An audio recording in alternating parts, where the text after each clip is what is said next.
Muy bien, el día de hoy vamos a hacer un video para los alumnos de quinto año de secundaria del Colegio Mancio Varona con respecto a lo que es sistema circulatorio. El sistema circulatorio básicamente está encargado de la circulación y la circulación básicamente es el transporte de nutrientes y el oxígeno a través de la sangre hacia las células del cuerpo y a su vez recoge productos de desecho como CO2, urea y ácido úrico. En cuanto a los componentes del sistema circulatorio tenemos el corazón, luego tenemos los vasos sanguíneos y finalmente el fluido que es la sangre. El corazón es un órgano muscular hueco que bombea la sangre por todo nuestro cuerpo. Está formada por un tejido muscular cardíaco, también llamado miocardio, que son de dos tipos, ordinario o contráctil y éxito conductor. En el recién nacido, el corazón pesa entre 20 y 30 gramos, pero en un adulto pesa entre 250 a 300 gramos aproximadamente, con un promedio de 275 gramos aproximadamente. El corazón tiene forma de un puño cerrado o forma de un cono invertido. Tiene una membrana externa que se llama pericardio, que se considera como una membrana serosa. Obviamente sería un tipo de mesotelio. El corazón exactamente se ubica en el mediastino medio e inferior. Como vemos acá, el mediastino es el espacio entre los pulmones. Tenemos un mediastino superior y un mediastino inferior. Y el mediastino inferior se divide en anterior, medio y posterior. Por eso que el corazón estaría acá. Estaría en mediastino medio e inferior. Ahí está.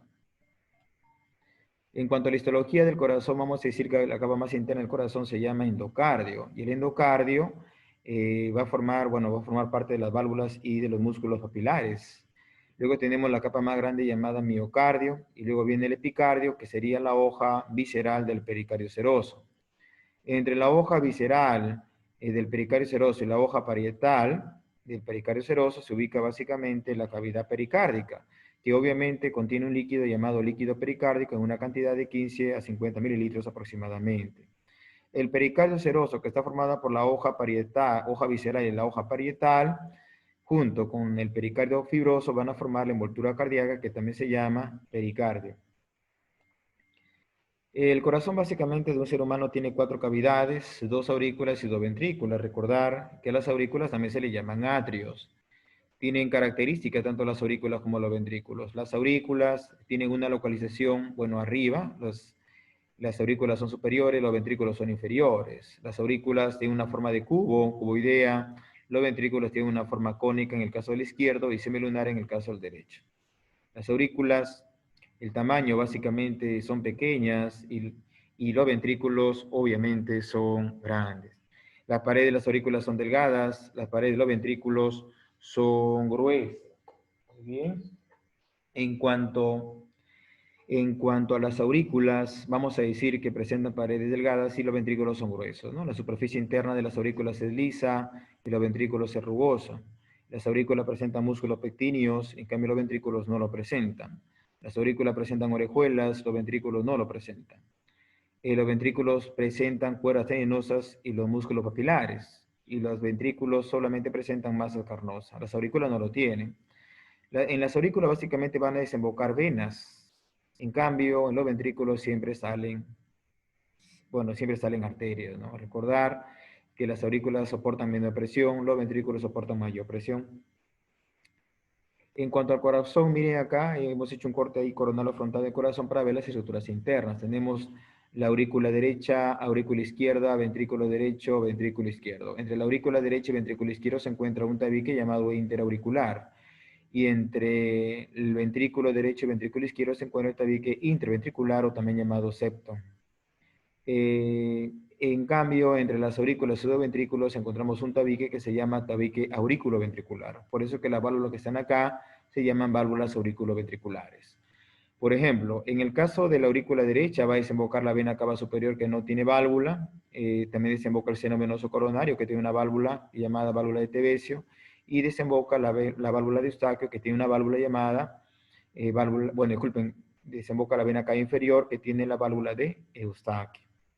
En cambio, a nivel de la aurícula izquierda desembocan las venas pulmonares que vienen trayendo sangre pulmonar o sangre arterial del pulmón, ¿ya? Estas venas pulmonares cuando nacen son 5, cuando llegan al corazón son 4, ¿de acuerdo?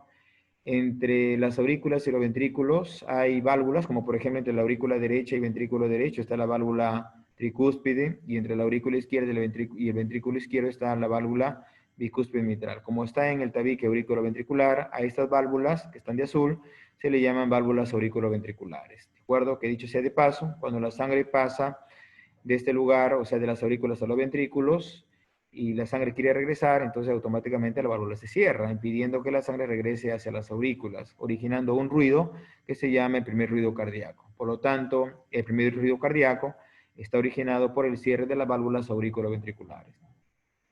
A nivel del ventrículo derecho sale la arteria pulmonar y del ventrículo izquierdo sale la arteria aorta. Entonces, cuando la sangre sale con fuerza, recordemos que exactamente entre el ventrículo y la arteria pulmonar hay una válvula que se llama válvula sigmoidea pulmonar, que tiene unos nodos que se llaman nodos de Morgani. Y a nivel del ventrículo izquierdo y la aorta se encuentra una válvula que se llaman válvulas sigmoideas aórticas, que tiene los nodos de Arancio, ¿de acuerdo? Cuando la sangre fluye por ahí, sale por la arteria pulmonar y sale por la arteria aorta y quiere regresar, ya no puede, porque automáticamente esta válvula se cierra, ¿no? Las válvulas sigmoideas o semilunares, originando un ruido que se llama segundo ruido cardíaco. Por eso he mencionado claramente que el primer ruido cardíaco se origina por el cierre de las válvulas auriculoventriculares. El segundo ruido cardíaco se origina por el cierre de las válvulas sigmoideas o semilunares. ¿De acuerdo? Hay que tener en cuenta que a nivel de los ventrículos están los músculos papilares y además se encuentran las masas carnosas. Tenemos masa carnosa de primer orden, formando el músculo papilar, masa de segundo orden y masa de tercer orden. ¿De acuerdo? Muy bien. Un detalle muy importante es que esta aorta tiene parte de la aorta ascendente, callado aórtico porque tiene forma de bastón y luego viene la aorta descendente que estaría por acá. El callado aórtico, de este callado aórtico nacen tres ramas importantes. Nace el tronco brachiocefálico, la arteria carótida primitiva izquierda y la arteria subclavia izquierda, muy importante, por cierto. En cuanto a la circulación fetal, vamos a ver que ubicamos acá la aurícula derecha con la aurícula izquierda, tienen una comunicación a nivel del tabique interauricular, ¿verdad? Se llama, a nivel de estado fetal se llama agujero oval o agujero botal, como dice acá, agujero oval o agujero botal. Y cuando ya se da el nacimiento, con el nacimiento esto automáticamente se cierra, dando lugar a la fosa oval, que presenta un anillo que se llama anillo de Biusse, ¿perdón?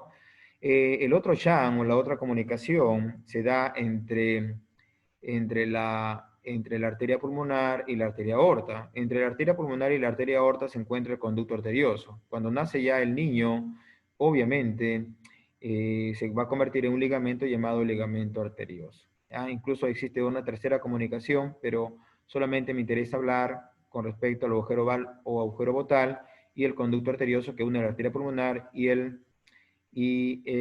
la arteria aorta, ¿de acuerdo? ¿Y para qué existen estas comunicaciones? Obviamente, para disminuir el trabajo del pulmón del feto. Recuerda que el que da los nutrientes acá al feto es, donde se oxigena la sangre sería la placenta, ¿no? Entonces, los pulmones en esta etapa no tienen función todavía. En cuanto a la irrigación del corazón, vamos a decir lo siguiente, ¿ya? Tenemos acá, por ejemplo, la arteria aorta, aorta ascendente, callado aórtico, aorta descendente, ¿verdad? Muy bien. Exactamente de una estructura llamada seno de Valsalva, una depresión, ¿no? Una dilatación allí de los senos de Valsalva, ahí está. Exactamente nacen las arterias coronarias, ¿no? De los senos de Valsalva, de ahí nacen, ¿no? ¿De dónde nacen las arterias coronarias? De los senos de Valsalva.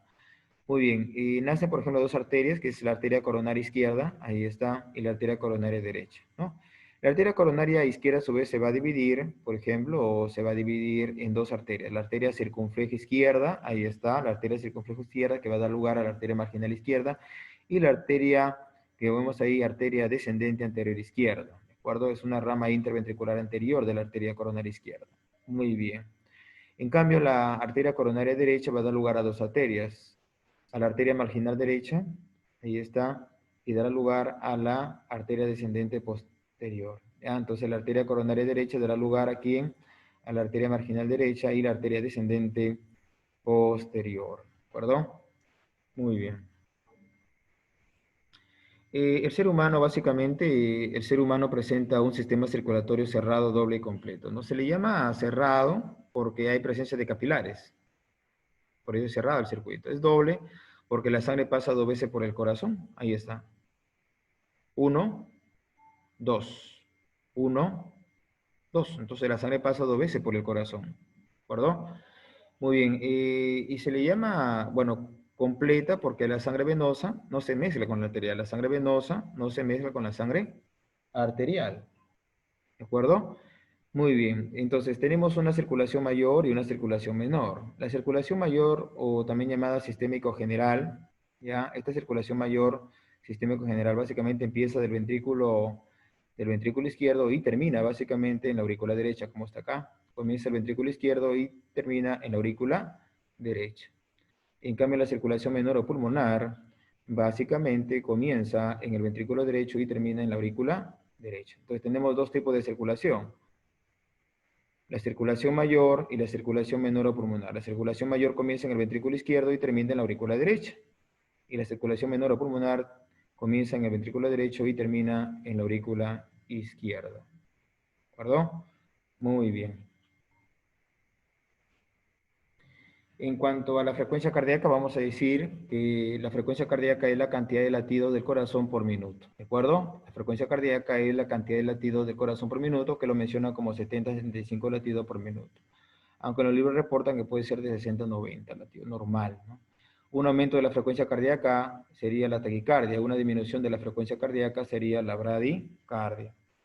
El volumen sistólico o volumen de eyección es la cantidad de sangre que expulsa el ventrículo por latido. ¿Ya? El volumen sistólico o volumen de eyección es la cantidad de sangre que expulsa un ventrículo por latido. Esto equivale, o sea, cada vez que late el corazón, entonces el ventrículo estaría expulsando 70 mililitros por latido. De acuerdo al volumen sistólico o volumen de eyección, es la cantidad de sangre que expulsa un ventrículo por latido y equivale a 70 mililitros por latido. ¿De acuerdo? El gasto cardíaco es la frecuencia cardíaca por el volumen sistólico. Entonces, la frecuencia cardíaca sería 70 latidos por minuto y el volumen sistólico habíamos dicho que era 70 mililitros por latido. Entonces, haciendo esta operación, el gasto cardíaco equivale a 5.000 mililitros por minuto. ¿De acuerdo? O sea, 5 litros por minuto. El pulso arterial básicamente es la expansión y la contracción rítmica de las arterias producida por las ondas de presión originada por la eyección de la sangre desde el ventrículo izquierdo del corazón a medida que se contrae. Un aumento de la presión arterial, del pulso arterial, disculpa, un aumento del pulso arterial, que es la expansión y contracción rítmica de las arterias, se considera la taquisfigmia, y una disminución del pulso arterial se llama bradisfigmia. ¿De acuerdo? Muy bien. Y la presión arterial es la fuerza de la sangre al empujar contra las paredes de las arterias. ¿De acuerdo? La presión arterial se calcula por el gasto cardíaco por la resistencia vascular periférica. Entonces, repito, la presión arterial se calcula por el gasto cardíaco por la resistencia vascular periférica. En la presión normal es de 120, que sería la presión sistólica, sobre 80 la presión diastólica. Entonces, la presión arterial normal es de 120 sobre 80. Recuerda que 120 considera la presión sistólica y 80 la presión diastólica.